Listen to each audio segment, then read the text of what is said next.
Cameroon, Bandung, Africa, Bandung, to the world, Bandung. Your Bamenda man, your Ekona man, your Guy man, your Bakri man, and proudly so, your Anglophone brother. You're welcome on this platform. I hope everything is okay wherever you find yourself. Dear friends, je vous avais dit ici, et j'insiste encore, que Monsieur Brice, ou Marc qui pense qu'il a Brice avec ses combis, est arrivé au Cameroun, pas pour le football, mais pour autre chose. Il essaie de tout torpiller pour mettre la fédération en difficulté.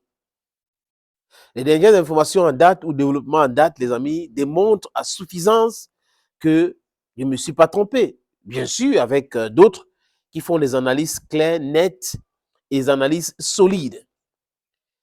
Comment se fait-il que le mec, il décide d'organiser une conférence de presse à quelques heures avant le regroupement, dimanche, et les Lions devraient se rencontrer, commencer à arriver lundi. Je crois que sur la plateforme digitale Zukenbekik de la Fédération camerounaise de football, on a vu la publication de certains joueurs qui étaient aux entraînements. Mais vous jouez le 13, donc normalement les gars devraient quitter hier ou aujourd'hui pour l'Afrique du Sud. Et le recrutement est fait au Cameroun. L'idée c'est quoi? Ça, ce sont les dépenses inutiles. Et quand vous avez quelqu'un qui a été chassé 7 fois comme entraîneur dans les différents clubs, vous avez quelqu'un qui a comme agent des joueurs, quelqu'un qui est en train de faire convoquer des joueurs qui n'ont pas de club, suivez bien mon regard, vous comprenez que on n'est pas dans quelque chose de sérieux. On est dans l'interférence politique. Et ceux qui ont nommé ces messieurs, qui lui ont dit qu'ils avaient tout le pouvoir, ce sont ceux-là qui sont en train de s'aimer le désordre au Cameroun, footballistiquement parlant. Vous allez poser beaucoup de questions que oui, en dehors de ça, est-ce que. Les amis, je dis ici tous les jours que nous avons les mercenaires, c'est pour ceux qui vont parler de football professionnel camerounais. Avant l'événement des élections et l'arrivée de Tofis à la tête de la fédération, il n'y avait même pas un championnat au Cameroun. Il n'y en avait pas. Pourquoi? Parce que vous avez des mercenaires. Vous avez des gens qui sont des profiteurs, des jouisseurs, qui disent qu'ils sont des présidents des clubs, alors qu'en réalité, c'est des gens qui chassent les primes, qui chassent les subventions. C'est tout ce qui les intéresse. C'est des gens qui sont dans des vêtements, donc ils font dans la friperie pour la plupart, et ils vont aller stocker les marchandises dans le conteneur, on transporte, on arrive ici. Il manque que ce sont des vêtements sportifs. Et ils vont utiliser la Fédération camerounaise de football pour dédouaner ces matériels-là. Et comme Eto'o est arrivé, il a dit stop à cela. Les gars ont formé des clans, ils ont payé certains journaleux, ils ont payé certains brigands qui pensent qu'ils sont des blogueurs pour pouvoir faire un travail de sable, les amis. Est-ce que ça fonctionne? Oui, à un moment donné, ça a fonctionné. Est-ce que ça continue? Je pense que non, parce que vous et moi, nous sommes en train de faire un travail de la justice et de la vérité. On restitue la justice et la vérité et ça perturbe.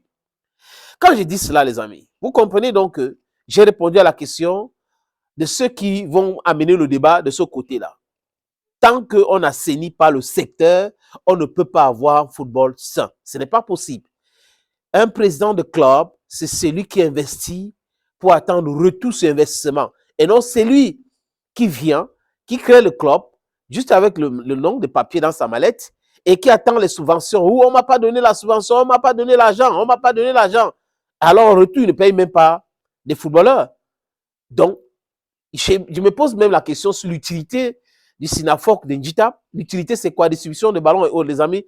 Vous avez, quand on a fini d'évacuer ce sujet, je dis encore que M. Mouele Kombi, M. Ngongo, ce sont ceux-là qui ont dit à Marc Brice qu'il avait le pouvoir. Mais il s'agit de quel pouvoir? Le pouvoir pour faire quoi? Pour faire le désordre.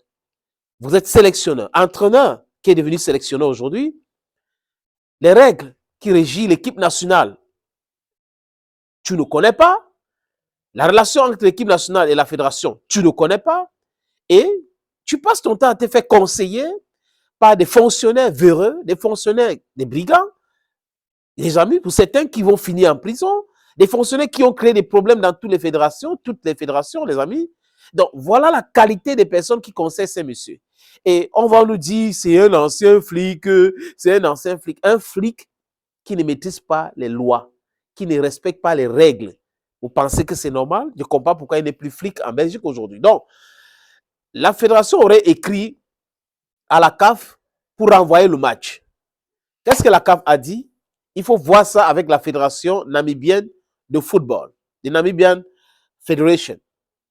Et la fédération namibienne de football aurait dit non, non, non, non. Parce que la FECAFOOT aurait écrit en disant ça sera compliqué, les joueurs, entre-temps, ils ont joué le week-end et autres. Mais il y a combien de joueurs qui ont joué le week-end?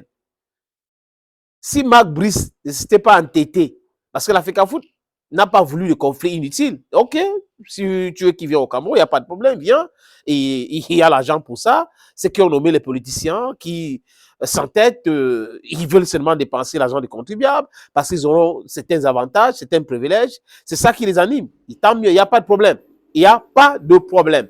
Donc, vous comprenez, les amis, que on est dans quelque chose de sorciers. Ça n'a rien à voir avec le football. On est dans autre chose. On n'est pas dans quelque chose de correct, quelque chose de linéaire, quelque chose de clair. Nous sommes là en train de parler de toute autre chose. Et le travail de Marc Brice, c'est de tout faire pour perturber. Mais il est en train de se perturber. Il est en train de se perturber. Marc Brice, Marco Brisso, tu penses que tu as Brice? Et moi, je répète, hein, moi, je vais tout gagner. Hein. Il va partir. Donc, ce qui le soutient là, c'est votre problème. Marc Brice a fait ci, a fait ci, a fait ci. C'est votre problème. L'idée, c'est de faire sanctionner l'équipe nationale, sanctionner la fédération et autres. C'est dans ça. Les gars vont aller jouer. S'ils ratent, c'est leur problème. Heureusement que le Cameroun s'est déjà qualifié. Zambouangui, ça sera absent. Même peut-être sera absent.